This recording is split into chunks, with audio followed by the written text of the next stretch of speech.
दुआएं भी कबूल न हो रही हो और अल्लाह की मदद भी कहीं से आते हुए नज़र न आ रही हो, तो जान लो कि तुम्हारी आजमाइश का सबसे सख्त और मुश्किल वक्त चल रहा है। और जानती हो इस वक्त अल्लाह इंसान को क्यों इतना बेबस कर देता है, क्यों हर रास्ता उसके लिए बंद कर देता है? क्योंकि वो चाहता है यही बेबसी, यही तकलीफ, यही तड़प तुम्हें उसके पास खींच कर ले जाए।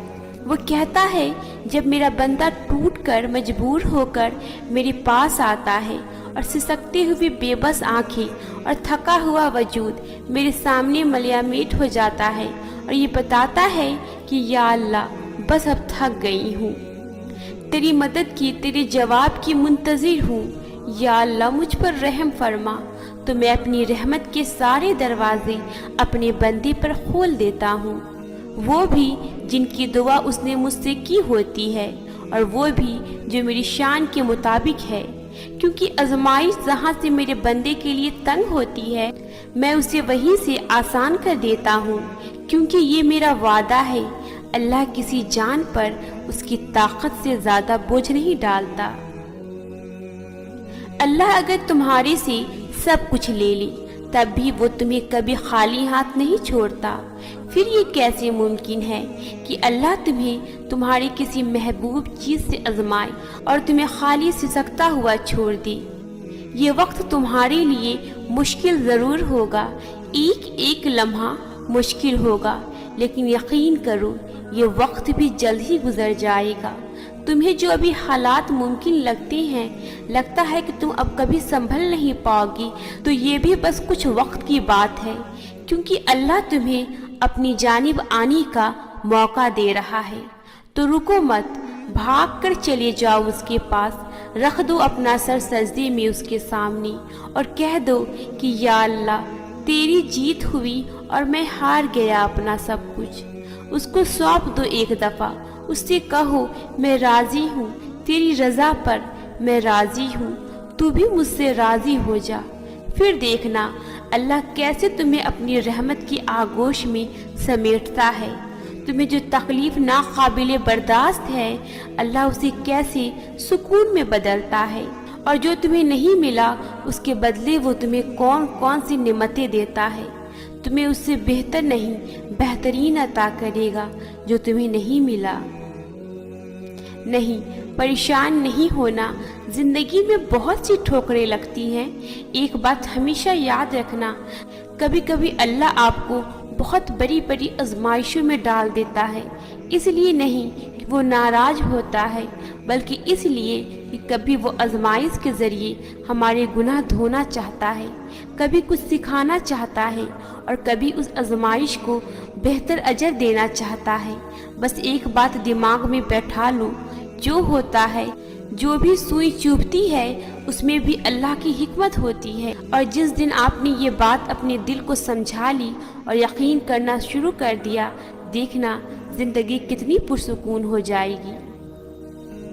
मेरी अम्मी हमेशा कहती है कि जब तुम्हारी लाख कोशिश और दुआ के बाद भी वो दरवाज़ा न खुले जिसे तुम अपने लिए बेहतर समझती हो, तो फिर अल्लाह पर ये सोच कर छोड़ देना कि उसके पास वसीलों की कमी नहीं है। जिसने यहाँ तक का रास्ता दिखाया है वो आगे भी कभी अकेला नहीं छोड़ेगा, लेकिन शर्त ये है कि अगर तुम्हारा सोचा हुआ रास्ता तुम्हारे लिए बेहतर है तो वो खुद ही कोई वसीला बना देगा, वरना अपने रास्तों को तुम्हारी दुआओं से जोड़कर तुम्हें तुम्हारी ही मंजिल ले जाएगा। अगर अल्लाह ने तुमसे कुछ ऐसा दूर कर दिया है जिसके होने का तुम सोच भी नहीं सकती थी, तो अब वक्त आ गया है कि खुद को उस चीज़ के लिए भी तैयार कर लो जो अब अल्लाह अपनी रज़ा से तुम्हें देने वाला है, जो तुम्हारे सारे गमों का मदावा करेगा।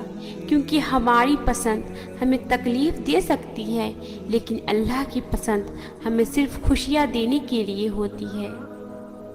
अल्लाह जानता है कि तुम अब थक चुकी हो, उसको मालूम है कि तुम्हारा दिल अब बहुत परेशान है, हर वक्त उसके जवाब का मुंतज़िर रहता है।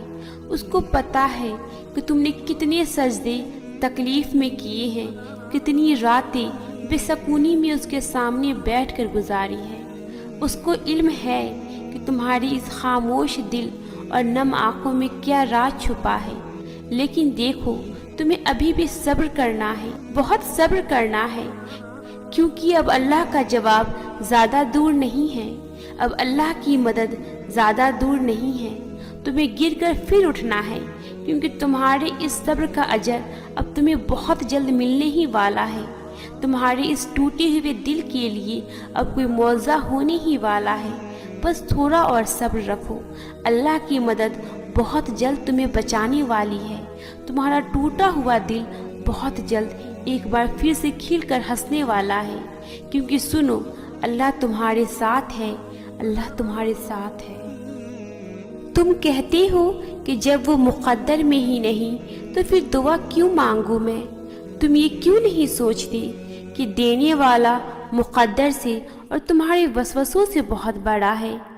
کیا ہوا اگر اللہ نے مقدر کا وہ حصہ نامکمل اس لیے رکھا ہو کہ تم اس خالی جگہ کو اپنی دعاؤں سے اپنی چاہت کے مطابق مکمل کرو گے؟ کیا ہوا اگر وہ صرف ایک دعا کی، صرف ایک سجدے کی بات ہو جس کے لیے تم اتنا تڑپ رہی ہو؟ کیا ہوا اگر وہی تمہارا نصیب ہو جس پر تم ہمت ہار بیٹھے ہو؟ صبر سے گزار کر وہ تمہارے یقین کا امتحان لیتا ہے، وہ تمہیں سزا نہیں دیتا، وہ تو بس تمہیں اپنے قریب لانے کے لیے آزماتا ہے، صرف اس لیے کہ ابھی تک تمہیں منزل کا پتہ نہیں مل سکا۔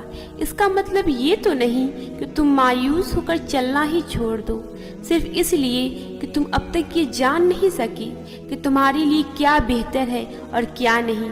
اس کا مطلب یہ تو نہیں کہ تم دعا کے لیے ہاتھ اٹھانا بند کر دو۔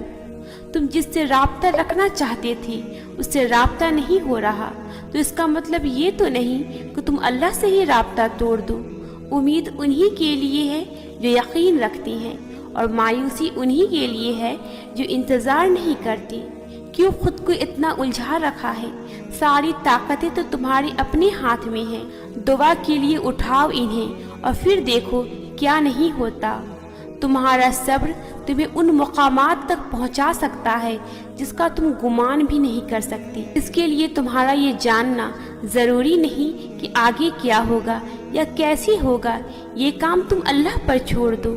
تمہارا کام بس یقین رکھنا ہے، ممکن سے لے کر ناممکن تک، حاصل سے لے کر لا حاصل تک۔ روشنی اور معاوضے تم میں چھپے ہوتی ہیں اور انہیں تم نے خود ہی ڈھونڈنا ہوتا ہے۔ اللہ کوئی بھی کہانی ادھوری نہیں رکھتا، بس انداز مختلف ہوتا ہے، مگر وہ ہر قصے کو پورا کرتا ہے۔ کوئی بھی جگہ خالی ہمیشہ نہیں رہتی، اللہ اسے کسی نہ کسی بہتر چیز سے بھر دیتا ہے۔ زخم کوئی بھی عمر بھر نہیں ستاتا، اللہ کوئی نہ کوئی مرہم کا ذریعہ بھیج دیتا ہے۔ میں یہ نہیں جانتی کہ کب پوری ہوگی، مگر میں اتنا ضرور جانتی ہوں کہ دعائیں رد کبھی نہیں ہوتی۔ سنا ہے یقین رکھتی ہو، کیسا یقین کہ جو چاہیے تھا وہ اسی وقت نہ ملا تو مانگنا ہی چھوڑ دیا، یا پھر ایسا یقین کہ یہ کہہ دیا کہ دعاؤں سے کچھ حاصل نہیں ہوتا۔ یقین یہ تھوڑی ہے کہ جب مانگا ہے تبھی ملے، یقین تو یہ ہے کہ دعاؤں کا سلسلہ یہ سوچ کر جاری رکھا جائے کہ جب اللہ چاہے گا تب ملے گا، پھر دیکھنا سب ملے گا اور ضرور ملے گا۔